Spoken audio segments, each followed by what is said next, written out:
Toda e qualquer pesquisa científica produz muitos dados e esses dados eles precisam ser tratados metodologicamente para que sejam entendíveis para quem for a ler depois aquele estudo ou até mesmo para a população em geral. Mas e se a gente transformar todos esses dados em mapas? Isso é possível através da cartografia, porque quase que literalmente desenha para a gente ver onde estão os principais apontamentos daquele estudo.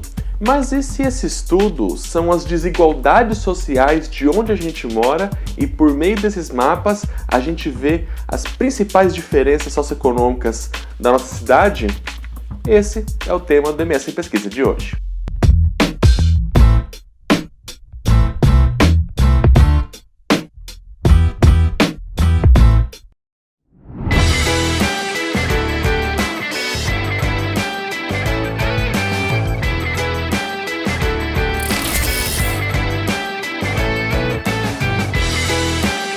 A realidade está posta, todo mundo pode observar. No entanto, é preciso estudar essa realidade para que muitas coisas que fogem das individualidades de cada um possam ser percebidas. Partindo disso, dados são produzidos por governos, empresas e pesquisadores. Como organizar tudo isso para que seja mais entendível? Um caminho é a cartografia. Por definição do IBGE, a cartografia é a representação geométrica plana através de mapas, que podem retratar espacialmente quaisquer levantamentos, sejam ambientais, socioeconômicos, educacionais, de saúde e muitos outros. A partir disso, muita coisa fica muito mais fácil de interpretar. E é isso que um estudo da Universidade Federal de Mato Grosso do Sul vem fazendo. Com dados do IPEA, o Instituto de Pesquisa Econômica Aplicada, criar com a ajuda de softwares, mapas em cruzamento com dados socioeconômicos de Campo Grande, retratando realidades. E é aí que o trabalho do Igor aparece.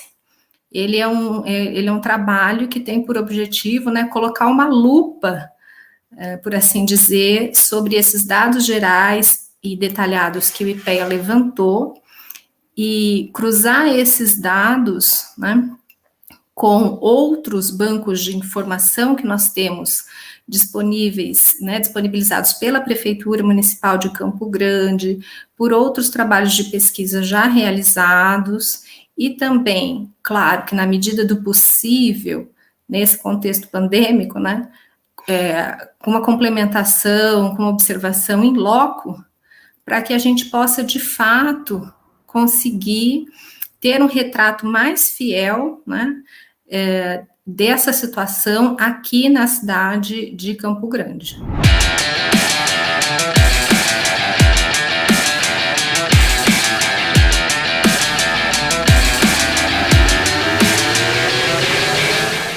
Dos dados coletados surgiram várias representações a partir da cartografia, como por exemplo, onde se concentra a população negra da capital de Mato Grosso do Sul, onde moram os mais ricos, a distribuição da renda, onde estão os pontos de saúde mais avançados, onde há maior qualidade de vida, entre vários que ainda estão em elaboração. O trabalho ganhou destaque após publicações do pesquisador Igor Cirilo da Costa em redes sociais, fazendo muita gente perceber algo que está aos olhos. Para a validação científica disso tudo, ainda é preciso concluir a pesquisa, publicar em revistas e receber o feedback de outros cientistas. Mas a repercussão dos mapas já indica que o caminho para fazer o tratamento dos dados foi acertado.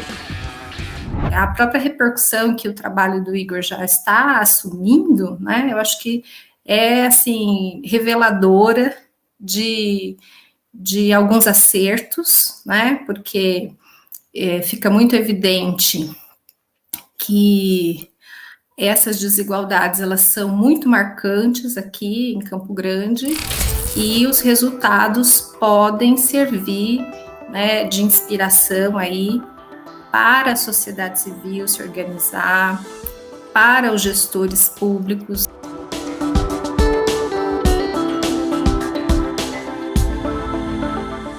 O trabalho foi desenvolvido dentro do Laboratório de Planejamento e Gestão do Território da UFMS, que se dedica a esse e a vários outros temas.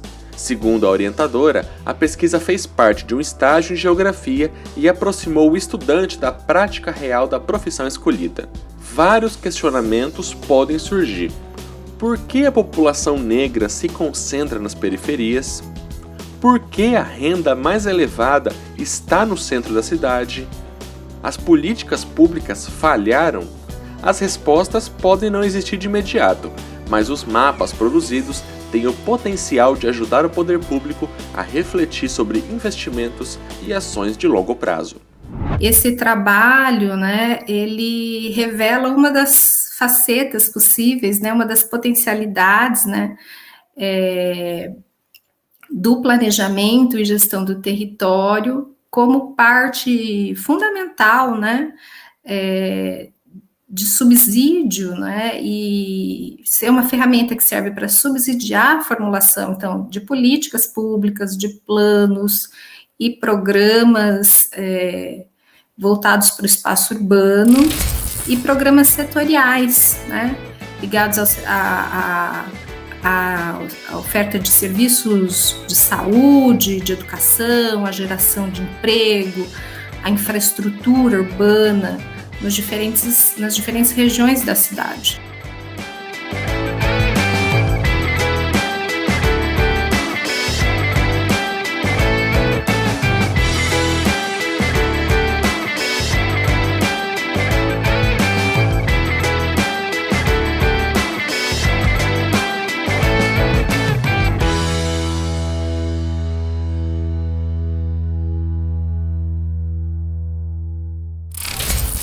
Bom, e para falar um pouco com a gente sobre essa transformação de dados em quase um ataque visual que faz gritar aí aos nossos olhos diversas realidades, a gente vai conversar aqui no MS Pesquisa com o Igor Cirilo da Costa, ele que é estudante de Geografia da Universidade Federal de Mato Grosso do Sul. Oi, Igor, tudo bem? Olá, tudo bem, Thiago? E com você, tudo bem? Tudo certo. Bom, Igor, eu queria começar perguntando para ti o seguinte: por que transformar em mapas esses vários dados aí que a gente viu nessa rápida reportagem que a gente acabou de conferir aqui no MS em Pesquisa? Tem um pouco a ver com o laboratório que você estagia? É uma inspiração sua? Como é que foi isso? Eu trabalho no laboratório, eu faço estágio, né, no laboratório de planejamento e gestão do território, né, o LAPA, que fica na FAENG, da UFMS.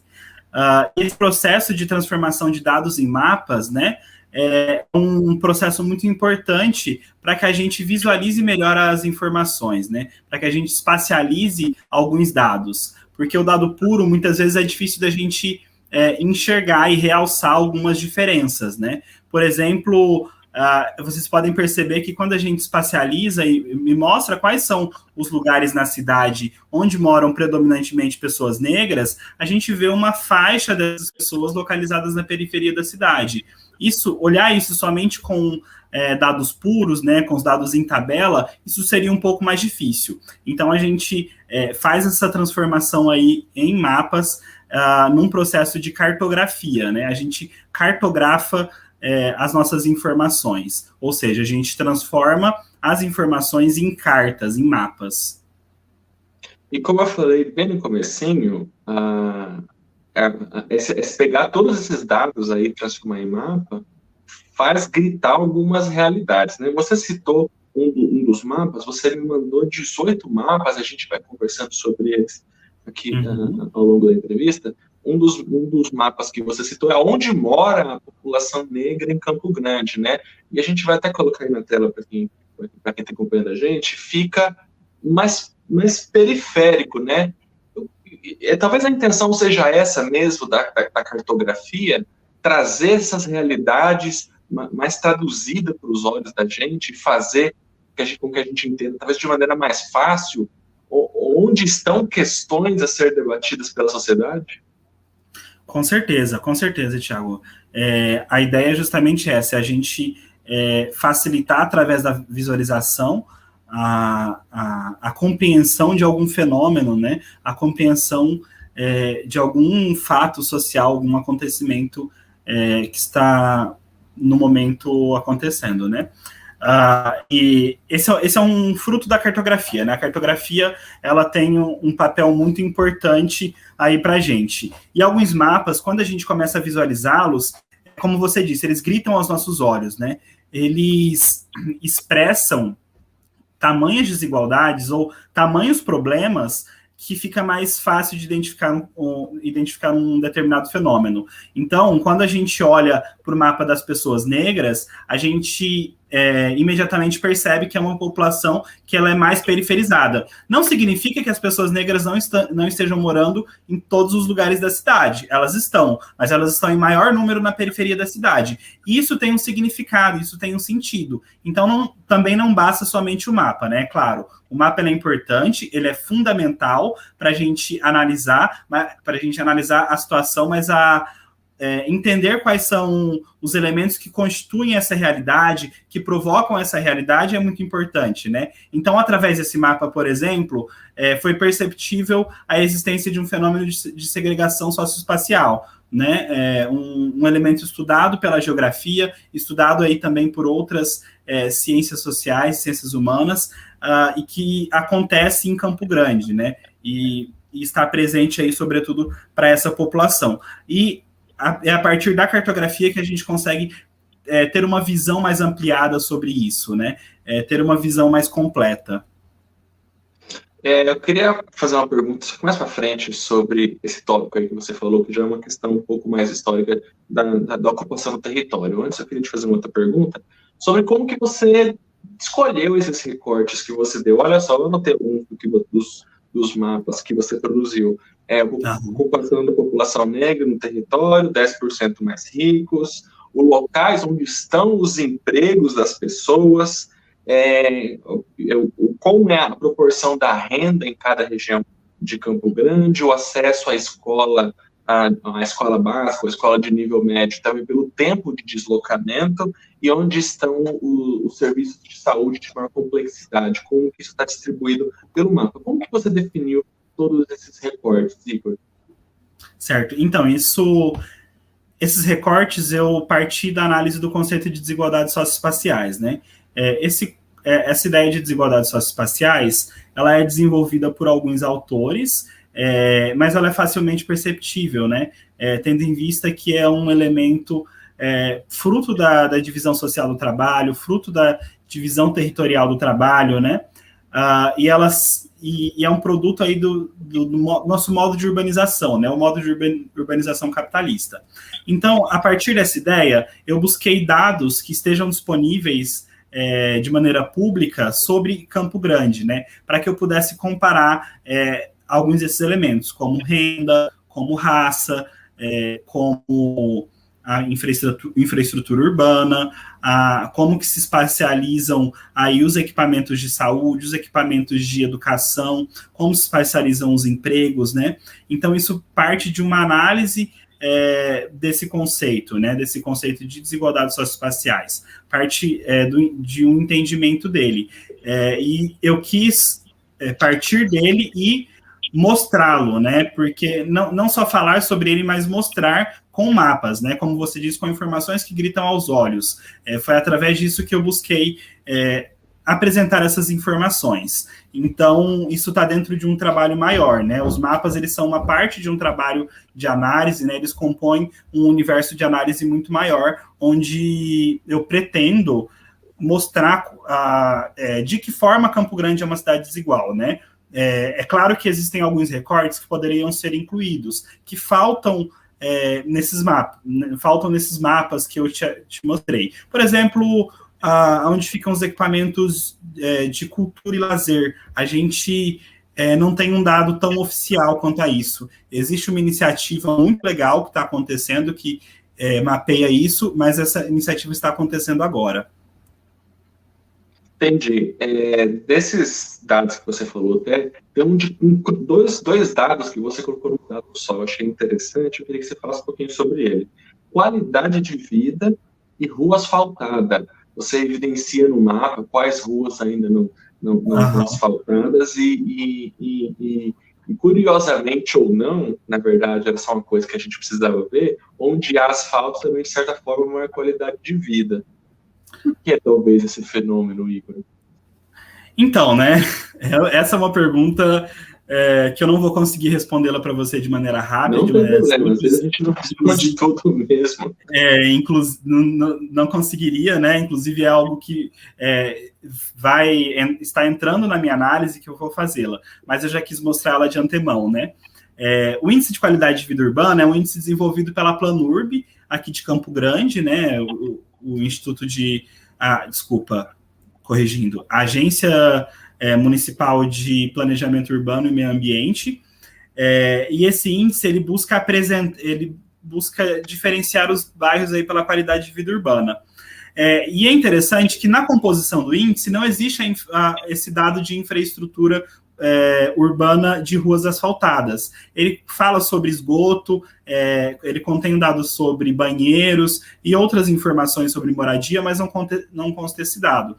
Então, existe uma convergência disso, né? Os piores índices possuem as ruas asfaltadas. Não é que são somente as ruas asfaltadas que é o problema, né? Não falta asfalto naqueles bairros. Faltam outras coisas, falta esgoto, muitas vezes faltam equipamentos de saúde, de educação, faltam melhores condições de vida, talvez oportunidades de trabalho.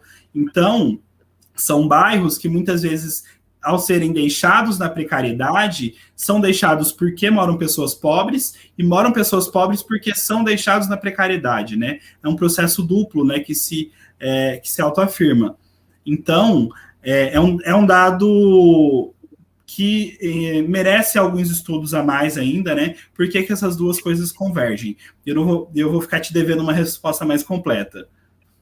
Não tem problema, acho que a ciência também é um pouco disso, né? Às vezes a gente se depara com algumas questões e as respostas aí exigem outros pontos de vista e mais estudos. Você falou agora há pouco sobre uma coisa que eu falei que eu ia retomar, vou retomar agora, sobre essa questão até acho que é histórica do Brasil de ocupação dos territórios, né? Tem 2 mapas seus que evidenciam muito isso. A população rica, que está mais no centro de Campo Grande, os 10% mais ricos, muito concentrado mesmo, bem em uma região muito específica, né? E um mapa que a gente já citou, que era a população negra mais periférica, né? Isso a gente consegue tirar algumas conclusões olhando. Então quer dizer que a população negra não necessariamente já está dentro dos 10% mais ricos de Campo Grande, ou mora nas áreas em que as 10% mais ricos estão. Isso tem muito a ver, Igor, eu queria te perguntar, com essa história da ocupação de territórios que a gente viu no Brasil, se repetiu em Campo Grande também, pobre na periferia, os serviços e a população rica no centro? Com certeza, com certeza. Esse é um padrão que ele se repete em diversas cidades brasileiras, né? E especificamente Campo Grande, ele é muito nítido, né? Quando você sobrepõe esses 2 mapas, é bem nítido que as áreas onde estão a população mais rica, eles são de minoria negra, né? Por exemplo, nesse aglomerado mais central, no centro, que envolve o centro, Chácara Cachoeira, em torno do Parque das Nações, ele possui uma média ali de 15% a 25% de pessoas negras.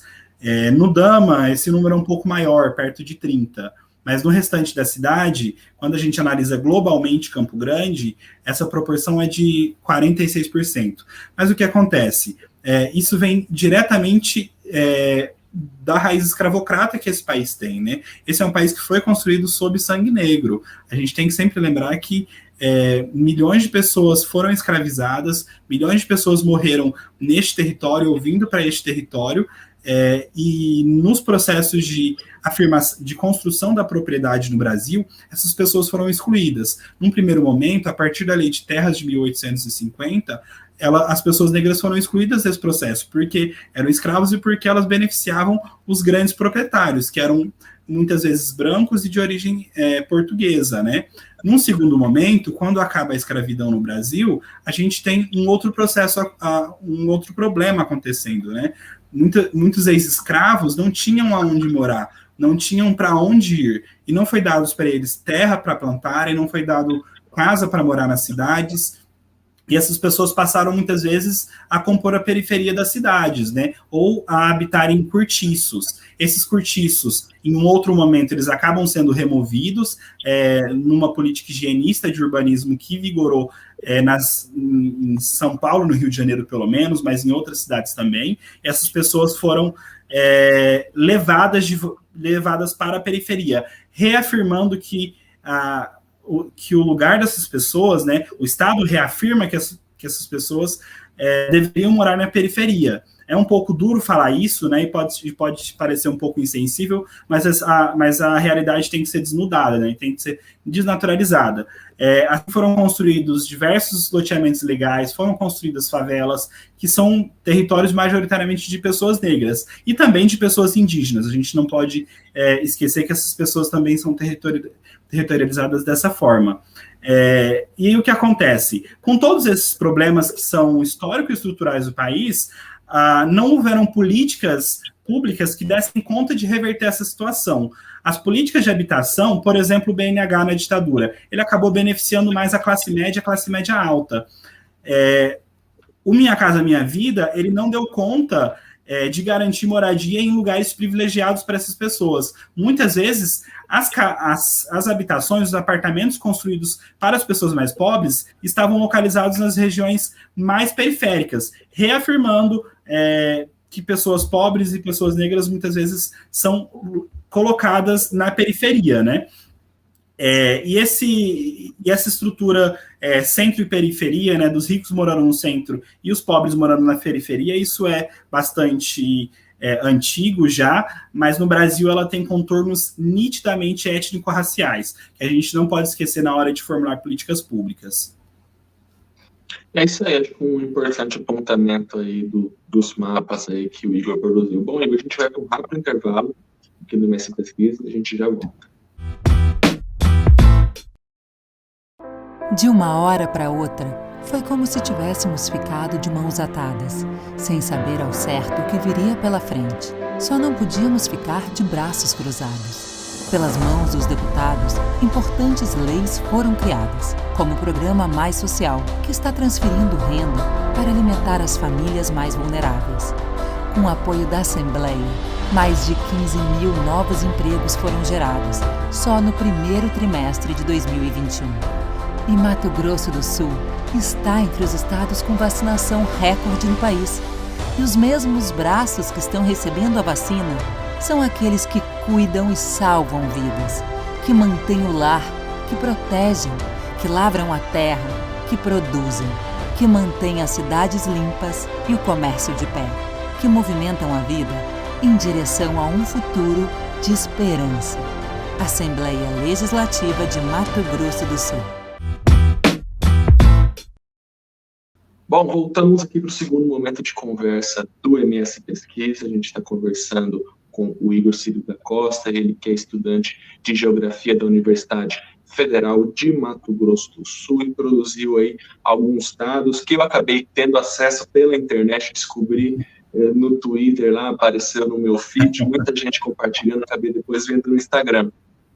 Igor, a gente falou até no blog sobre a construção desses mapas também, e o porquê foi uma coisa muito importante sobre essa questão da ocupação dos territórios, né, como que isso se desenvolveu, e Campo Grande, infelizmente, acabou repetindo aí fenômenos que aconteceram em outras capitais, como São Paulo e Rio de Janeiro, como você citou agora há pouco.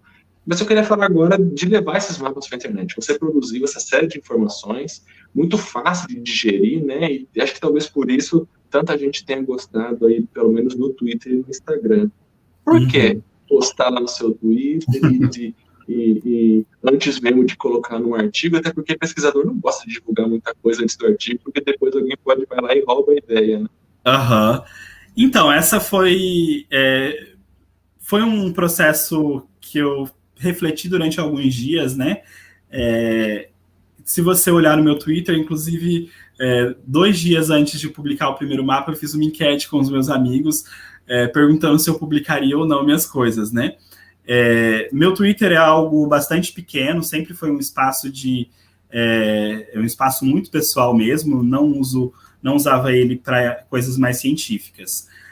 Mas, Thiago, acontece que, assim, eu me sinto sozinho ao estudar esses assuntos, para ser bastante franco com você, né? Acho que a pandemia, ela traz muitas coisas para a gente e ela nos coloca muitos desafios, né?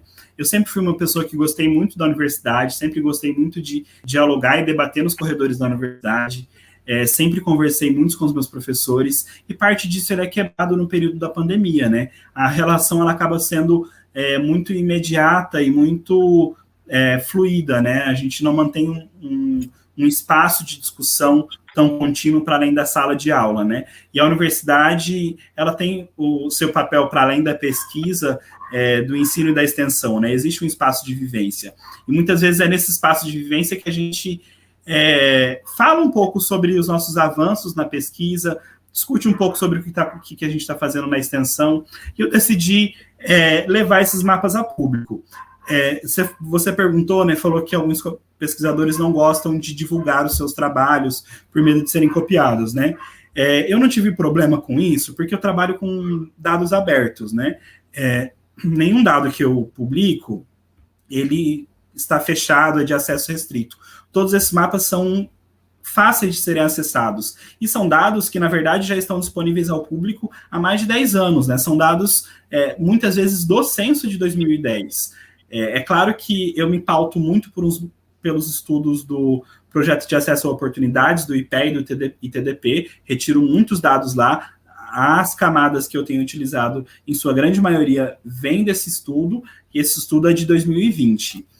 Mas esses dados são públicos, estão abertos, é só você acessar o site do Projeto de Acesso a Oportunidades, estão lá. E eu queria discutir um pouco mais esses assuntos e levar ao público esses elementos. Eu acho que as desigualdades em Campo Grande, muitas vezes, elas não são debatidas com dados, né? A gente percebe uma coisa, percebe outra. Existem muitos estudos que apontam algumas das desigualdades, mas eu acho que alguns dados não são tão conhecidos, não são tão famosos, né, para dizer em outras palavras. E eu queria levar esses dados de maneira mais acessível, né? Tanto que eu não penso em usar os primeiros mapas que eu publiquei no meu artigo que está em elaboração. Eu vou usar outros dados, vou usar de uma maneira um pouco diferente.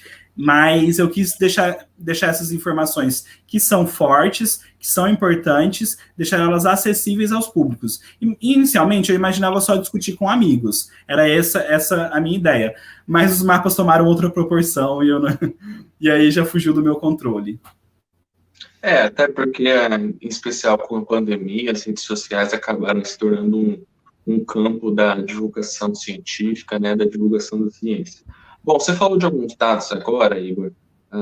De onde você obteve esses dados? Eu ia perguntar exatamente sobre isso agora. Você citou o IPE, que é o Instituto Econômico de Pesquisa, o Instituto de Pesquisa Econômica Aplicada, citou o IBGE. Então, são todos dados públicos, né?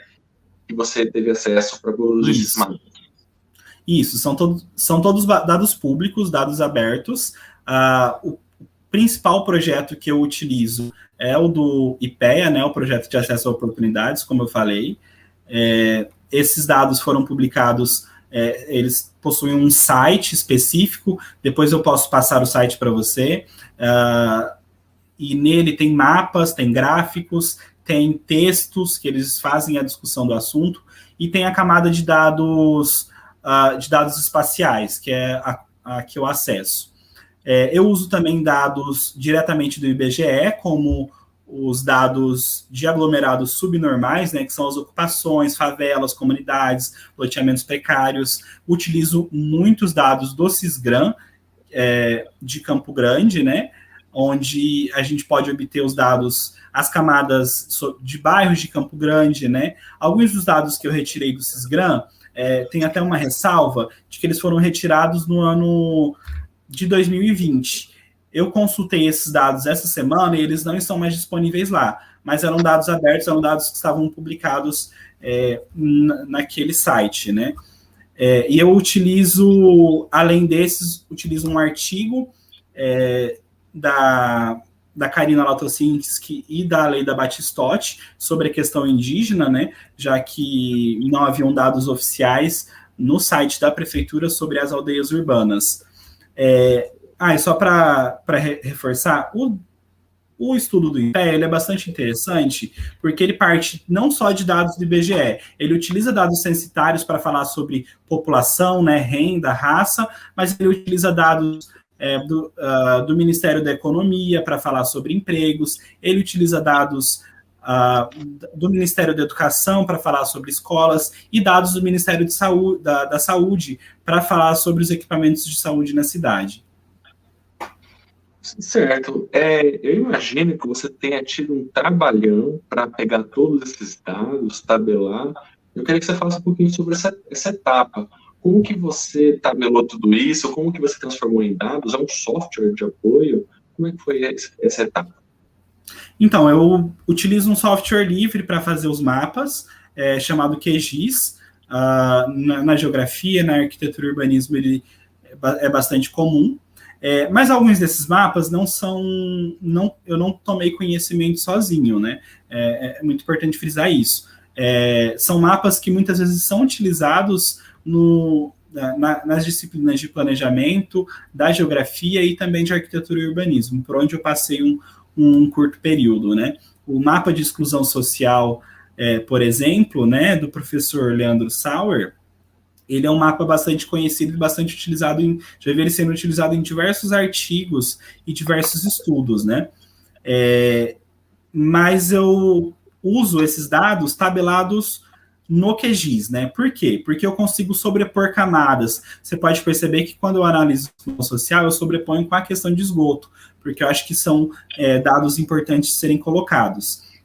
Esse processo de tabulação dos dados, de organização dos mapas, é um processo trabalhoso, é um processo que leva um tempo, né? Eu venho trabalhando com esses dados, alguns dos dados eu já trabalho há alguns anos, mas os dados do IPEA, eu venho trabalhando com eles desde março, e somente agora eu consegui tabulá-los de uma maneira, eu consegui organizá-los de uma maneira legível, de uma maneira de fácil compreensão. Então, esse é um processo que leva tempo e, felizmente, na faculdade a gente recebe instrução para isso, né? A gente tem disciplinas específicas para trabalhar com esses softwares, não só com esses softwares, né, mas com softwares de geoprocessamento. Então, envolve um trabalho aí bastante grande por trás. É isso aí. Bom, mais um intervalo aqui no MS Pesquisa, a gente já volta. De uma hora para outra, foi como se tivéssemos ficado de mãos atadas, sem saber ao certo o que viria pela frente. Só não podíamos ficar de braços cruzados. Pelas mãos dos deputados, importantes leis foram criadas, como o Programa Mais Social, que está transferindo renda para alimentar as famílias mais vulneráveis. Com o apoio da Assembleia, mais de 15 mil novos empregos foram gerados, só no primeiro trimestre de 2021. E Mato Grosso do Sul está entre os estados com vacinação recorde no país. E os mesmos braços que estão recebendo a vacina são aqueles que cuidam e salvam vidas, que mantêm o lar, que protegem, que lavram a terra, que produzem, que mantêm as cidades limpas e o comércio de pé, que movimentam a vida em direção a um futuro de esperança. Assembleia Legislativa de Mato Grosso do Sul.